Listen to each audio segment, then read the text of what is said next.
Regardez le chantage de Donald Trump sur l'affaire du détroit d'Ormuz. Vous avez tous suivi ce qui se passe. Trump s'en va affronter les Iraniens. Les Iraniens l'allument.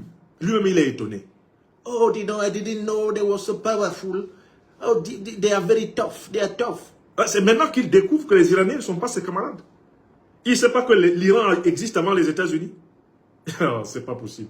Donc, il s'en va là-bas. Il pensait qu'il allait faire de l'Iran une petite bouchée. L'Iran a rafalé sur toutes les bases militaires américaines au Moyen-Orient. L'Iran a riposté, l'Iran a fait tomber les avions américains, l'Iran a fait fuir des navires de guerre américains. Les États-Unis infligent des pertes sévères à l'Iran.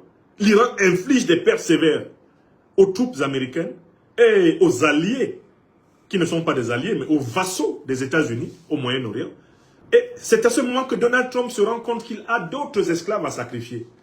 Après avoir sacrifié l'Arabie Saoudite, sacrifié Bahreïn, sacrifié le sultanat d'Oman, sacrifié les Émirats Arabes Unis, sacrifié la Jordanie, sacrifié, eh bien, tous les pays dans lesquels il a une base militaire, il a des bases militaires, et confronté à la résilience iranienne, à la persévérance, à la détermination, à l'expertise militaire iranienne, qu'est-ce qu'il fait Donald Trump? Il convoque ses vassaux européens. Il leur dit, venez avec vos navires de guerre et allez au détroit d'Ormuz. Ouais, ça ne vous rappelle pas quelqu'un? C'est De Gaulle.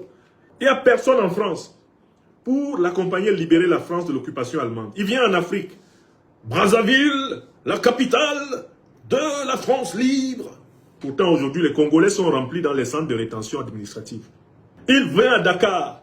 Dakar, peuple du Sénégal, le Sénégal français. Il vient à Douala. Il ramasse de la chair à canon. Il s'en va libérer, comme l'a souligné le grand écrivain Yambo Wologem, il s'en va libérer son pays. Et après, il se retourne contre ceux qui ont libéré son pays. C'est ce qu'on est en train de leur faire. Donald Trump demande à la France, à l'Allemagne, à l'Italie, à la Belgique, à l'Angleterre, à tout ce monde-là de venir combattre au détroit d'Ormuz. Lui-même, il a été dépassé.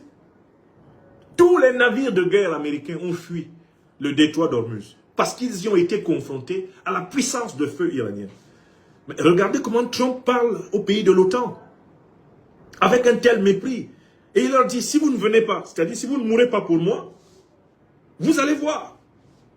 Si vous ne mourrez pas pour moi, je vais arrêter de vous protéger. D'ailleurs, il leur a envoyé un premier signal. Bon, je recommence à acheter du gaz russe.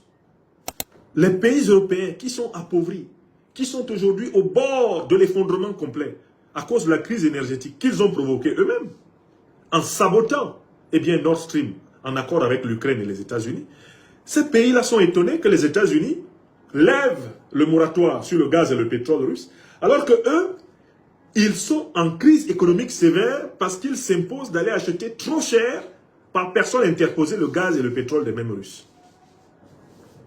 Écoutez, c'est quand même très grave.